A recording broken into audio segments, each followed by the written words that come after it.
Good evening. I am Jonel Uy, and I'm here to discuss with you on how to write effective code of ethics.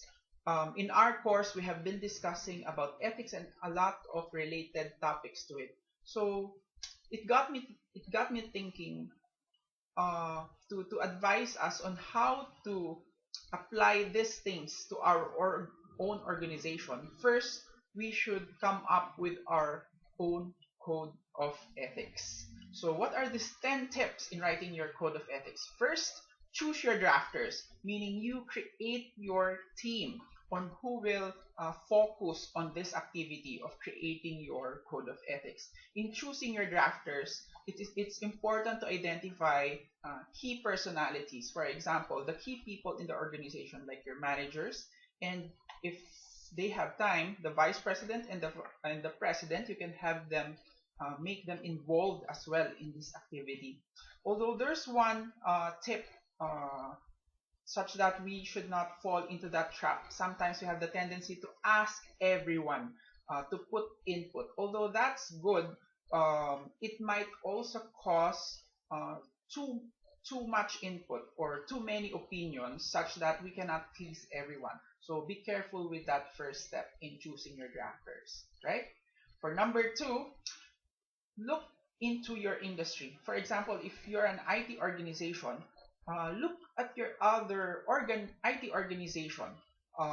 They might have their own code of ethics already, so it would be a good strategy to pattern after them, perhaps. Number three, or step number three, after looking inside your industry, you might also want to look outside your industry, because although they are not an IT organization, they might give a general view of how code of ethics for organizations should generally look like. Step number four, be get inspiration from other organization, not necessarily or other areas. For example, perhaps the government or your own community, just like us, we're in the Philippines, wherein most of the population are Catholic or are conservative.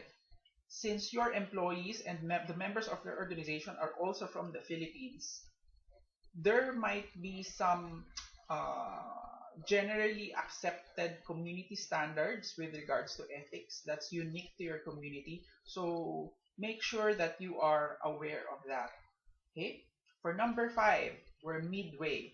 Now let's focus on the document itself, the code of ethics. You should remember to put first things first. You might want to begin with an opening sentence or paragraph that outlines your general mission, values, and ideals of the company. For example, in our own Philippine Constitution, or even in the United States Constitution, which states that we, the people of the United States, in order to form a more perfect union, establish justice, ensure domestic tranquility, and so on. So you observe that it's a statement, it's a general statement about their ideals and mission. Now, step number six, look to your past. Unless you're a new organization, definitely you have already encountered scenarios or experiences with employees and codes of conducts and problems and how you solved it. This history would help you in creating your code of ethics.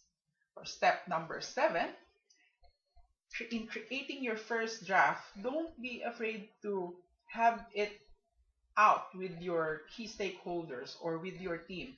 Have it reviewed. So you'll have your first draft, second draft, third, and so forth, so that the document will cool off well, and then go back to it, fix the first effort, modify, edit, delete if necessary, and expand as needed.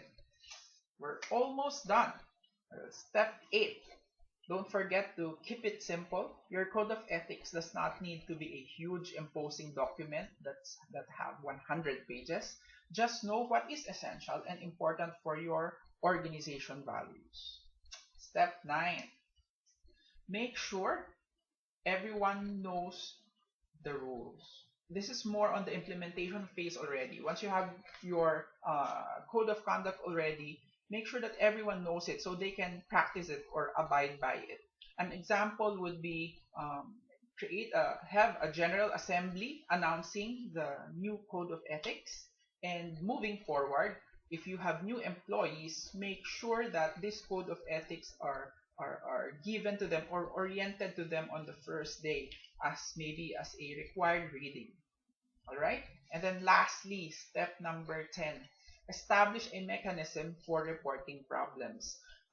Once your code of ethics are in place, there might still be some issues here and there. So make sure that the employees or the members of the organization have a mechanism to report back to a certain department or to your team on perhaps there will be a plea to revise or add certain provisions in your code of ethics.